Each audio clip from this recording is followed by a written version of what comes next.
Don't forget to subscribe to our YouTube channel. As for again.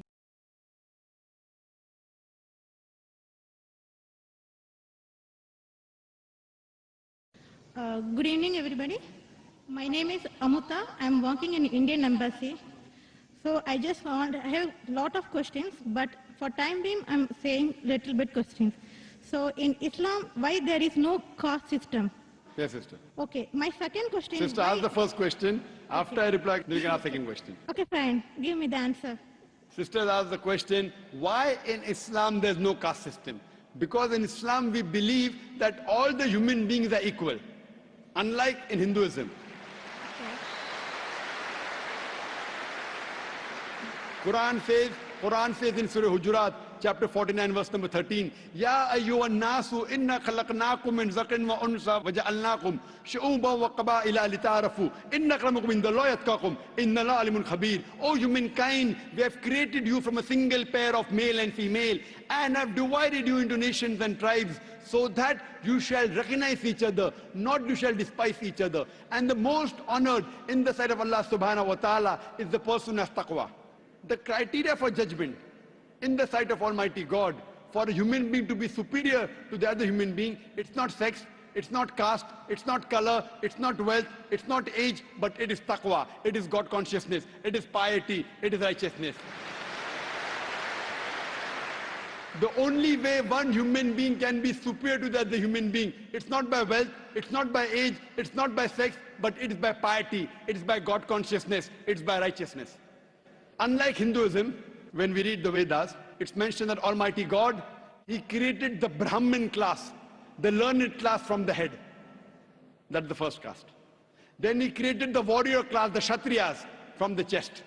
Then from his stomach and thighs, He created the business community, the Vaishyas.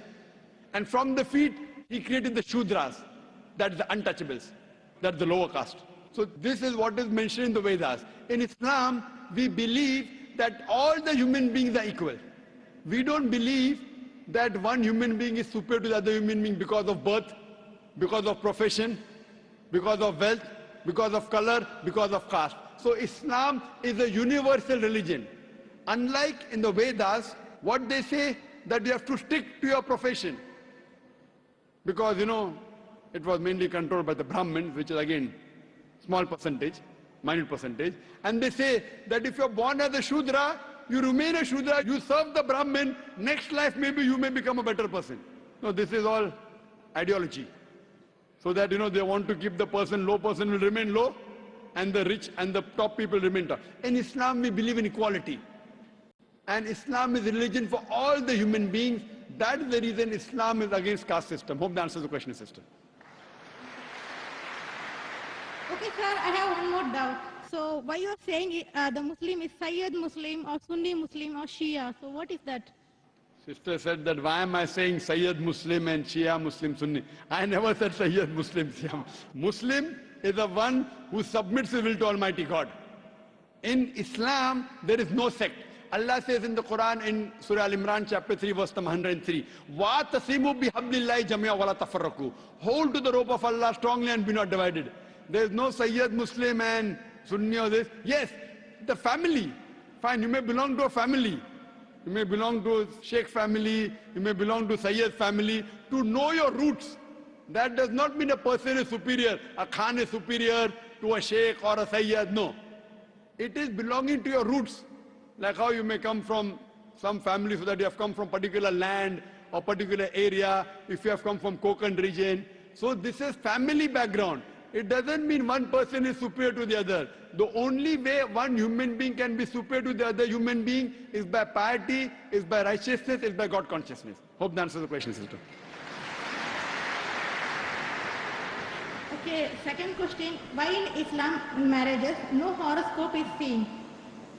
Sister asked the question that why in Islam during marriages no horoscope is seen. Because, sister, we don't believe in horoscope. Why there is no date of birth? Based on the date of birth, you are not seeing any horoscope? Yes, sister, I'll come to it. I will tell you what Hinduism says, because I studied Hinduism. In Hinduism, they believe in horoscope. Kundali. No, Kundali. Yeah, I know. I It's know. called Kundli. Yes, you know, sister. When Kundli, you tell your date of birth, then they say that this sun was there, and this Shagun, and this Grahan came. This is a science. But this science is not established science. It's a hypothesis. It says that if you are born on this date, then this Grahan comes, and this planet goes there, and this. It is a science, but it's not an established science. It's not hard science, like what we read in our college, biology, physiology, embryology. It is what they believe, it's an assumption. And then they talk about future. Everything what they mention in the Kundli does not come out to be true. We in Islam are against fortune telling. Quran says in Surah Ma'idah, chapter number 5, verse number 90, Ya alladhina amanu, innamal khamru wal maisuru. Oh, you believe, most certainly intoxicant and gambling, wal anzabu wal aslamu, dedication of stones, divination of arrows, rijsum min amali shaitan. These are Satan's handiwork. Fashtanibu lalakum tuflihun. Abstain from this handiwork that you may prosper. Quran says this fortune telling, divination of arrows, they are Satan's handiwork. Abstain from it that you may prosper. So in Islam, we do not believe in this. You know, many a time, you go in a machine, you put your date of birth, then it comes out there. Something good is going to happen to you in the next 1 week. Even if 100 bad things happen, one good thing will surely happen. The next person goes, it comes horoscope, something bad is going to happen in the next 1 month. So these are statements that are made which are so ambiguous.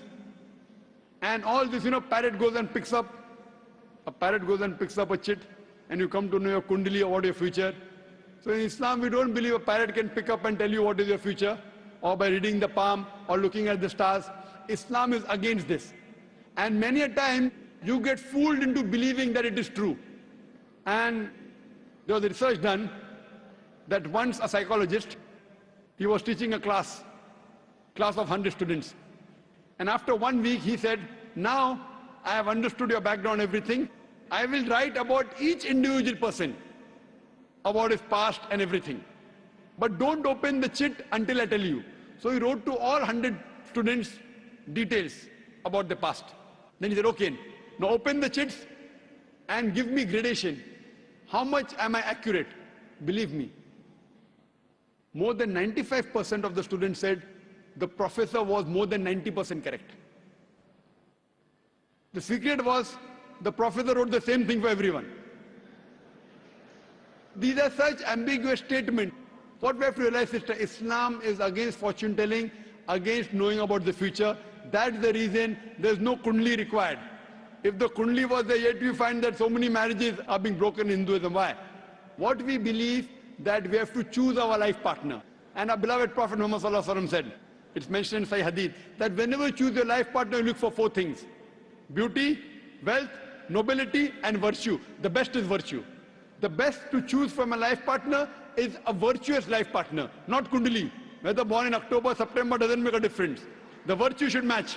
That's the reason a woman in Islam, sister, is called as a muhsana. Muhsana in Arabic means a fortress against the devil.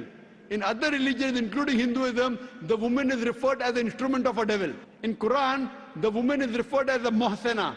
In Arabic, it means a fortress against the devil. So if you marry a virtuous woman, inshallah, she will prevent the husband from going in the wrong track. Hope that answers the question, sister. Okay, thank you. Yes, sir. I just want to take Shahada.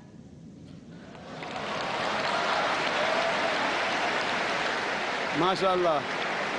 The sister who asked the question earlier, and I believe you're a Hindu sister? Yeah, I'm Hindu. Yes, the sister who had the earlier question, MashaAllah, Allah gave her hidayat and she wants to accept Islam. I want to ask you, sister, do you believe there is one God? Yeah, I believe in Do you one God. believe that Almighty God has got no images? Yes, sir, I believe. Yes, and you believe that there's no one to worship besides Allah? Yeah, I believe Allah is the great. Do you believe Prophet Muhammad is the last and final messenger of this God? Yes, I believe. Inshallah, I'll say in Arabic and you repeat it, sister. Ashhadu. I'll say in Arabic and you repeat it, sister, slowly. Okay. Ashhadu. Hashadu, Allah. Allah, Ilaha. ilaha, Illallah. illallah, Wa ashhadu.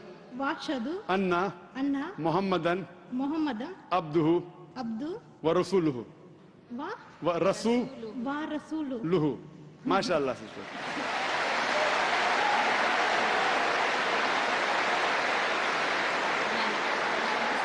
Sister, I'll just say the translation. I'll just mention the translation, sister. You just repeated the translation, which will be much more easier. I bear witness. I bear witness I bear witness that that there is no God there is no God but Allah, but Allah, and Prophet Muhammad and Prophet Muhammad is is the messenger the messenger and servant of Almighty God. and Servant of Almighty God. servant of Almighty God. MashaAllah, sister. You are a Muslim. May Allah subhanahu reward you. And may Allah grant you Jannah. And sister, as I mentioned earlier, if you have any question, any queries, please don't feel shy. You can contact the local organizations here. If you have any questions, you can even send an email to our organization, islam@irf.net. We have a ladies wing which takes care of any questions, any queries, any problems you have. And sister, see to it that as you keep on learning whatever about Islam, slowly and steadily. Main thing is Iman, believing. The practice keeps on coming slowly and steadily. Whatever you learn, you can ask questions, you can keep on following, and slowly, inshallah, you can keep on following all the tenets of Islam. Thank you very much, sister. Sir, is there any organization which can teach me how to pray, how to do all the things? I'm sure there is an organization, Darul Bir. The organization I know in Dubai, Darul Bir. I'm sure there are lady organizations. And I think there's Sister Yasmin, who is the wife of my friend Brother Najmuddin. Surely Sister Yasmin will be somewhere in the ladies wing. They have a ladies organization. You can contact the volunteer, and inshallah they'll help you out in teaching you how to pray, how to offer salah, and the other aspects of Islam. Thank you, sister.